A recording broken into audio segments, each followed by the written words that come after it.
नमस्कार।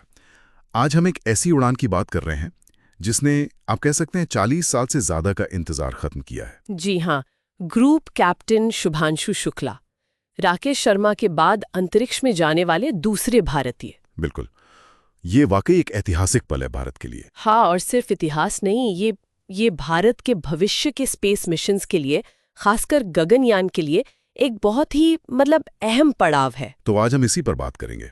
हमारे पास जो जानकारी हैं, जो लेख हैं, उनके आधार पर समझने की कोशिश करेंगे कि ये मिशन क्या था, ग्रुप कैप्टन शुक्ला कौन है और इसका गगनयान से क्या कनेक्शन है। बिल्कुल, चलिए शुरू करते हैं। तो सबसे पहले शुभांशु शुक्ला हैं कौन ये? हम जानते हैं आईएएफ में ग्रुप कैप्टन है, एक टेस्ट पायलट है। हाँ, और सिर्फ अनुभवी टेस्ट पायलट नहीं, बल्कि इसरो ने जो 4 लोग चुने हैं गगनयान के लिए, भारत का पहला मानव अंतरिक्ष मिशन, उनमें से एक है ये। अच्छा, बहुत जटिल विमान, शायद Su-30MKI, तेजस जैसे, उनको उनकी लिमिट्स तक उड़ाया होगा, अप्रत्याशित सिचुएशंस को संभाला होगा।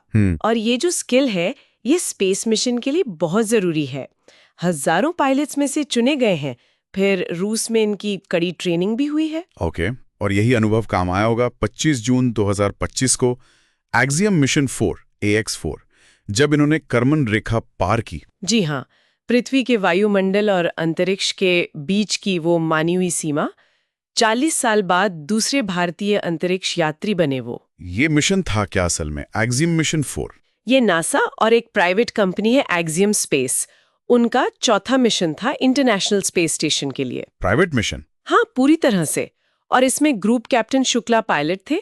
स्पेसएक्स का जो ड्रैगन स्पेसक्राफ्ट है, ग्रेस नाम का, उसके पायलट। अच्छा, और क्रू में कौन कौन थे? ये भी दिलचस्प है, पूरी तरह से अंतर्राष्ट्रीय क्रू था। कमांडर अमेरिकी थे, पायलट भारत से यानी शुक्ला जी, और फिर मिशन स्पेशलिस्ट पोलैंड और हंगरी से थे। वाह, मतलब सही मायनों में इंटरनेशनल कोलैबोरेशन। बिल्कुल, आजकल स्पेस रिसर्च ऐसे ही होता है। ये फ्लोरिडा के केनेडी स्पेस सेंटर से लॉन्च हुआ और फिर इंटरनेशनल स्पेस स्टेशन ISS से जाकर जुड़ा। ISS तक पहुंचना, ये अपने आप में बड़ी बात है।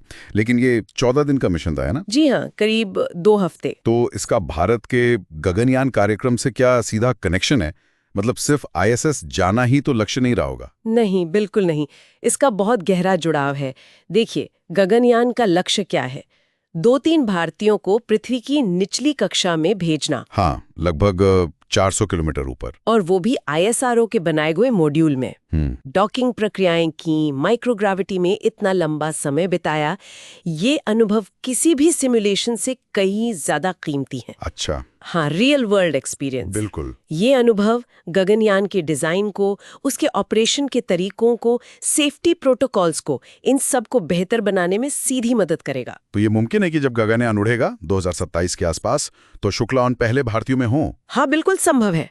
ये अनुभव उन्हें एक बहुत मजबूत दावेदार बनाता है। तो ये एक तरह से गगनयान के लिए real world data collection mission भी हो गया। और इसमें इसरो के कुछ खास एक्सपेरिमेंट्स भी थे। जी हाँ, ISS पर वैसे तो करीब 60 स्टडीज हुई इस दौरान, लेकिन उनमें इसरो ने खास तौर पर कुछ प्रयोग डिजाइन किए थे जो सीधे गगनयान की जरूरतों से जुड़े थे। जैसे एक था माइक्रोग्रेविटी में फसल उगाना, मतलब कम गुरुत्वाकर्षण में। उन्होंने भारतीय सुपरफूड्स जैसे मूंग, मेथी, इनको उगाने की कोशिश की। अरे वाह, स्पेस में खेती! हाँ, ये भविष्य के लंबे मिशंस के लिए अपनी फूड सप्लाई बनाने की दिशा में एक बहुत जरूरी कदम है। दिलचस्प है। और इंसानी शरीर पर असर स्पेस का, वो भी स्टडी किया गया होगा? बिल्कुल, माइक्रोग्रेविटी में मसल्स का कमजोर होना, ये एक बड़ी चुनौती है। तो उस पर स्टडी हुई ताकि एस्ट्रोनॉट्स को हेल्दी रखने के तरीके बेहतर हो सके। ओके। एक और मजेदार स्टडी थी मानसिक स्वास्थ्य पर, कि सीमित जगह में लंबे समय तक स्क्रीन इस्तेमाल करने का क्या असर होता है। अच्छा, ये तो आजकल जमीन पर भी बड़ा मुद्दा है। हाँ, और स्पेस में तो और भी ज्यादा मायने रखता है।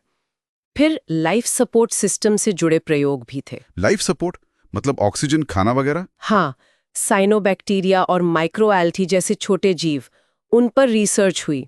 देखा गया कि क्या वो भविष्य में भोजन, ऑक्सीजन और शायद फ्यूल का भी सोर्स बन सकते हैं।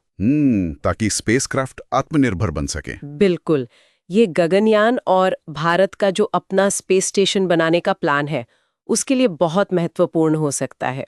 और ये सारे प्रयोग ISS पर हुए, इंटरनेशनल स्पेस स्टेशन 1998 से काम कर रहा है। एक अद्भुत लैब है वो।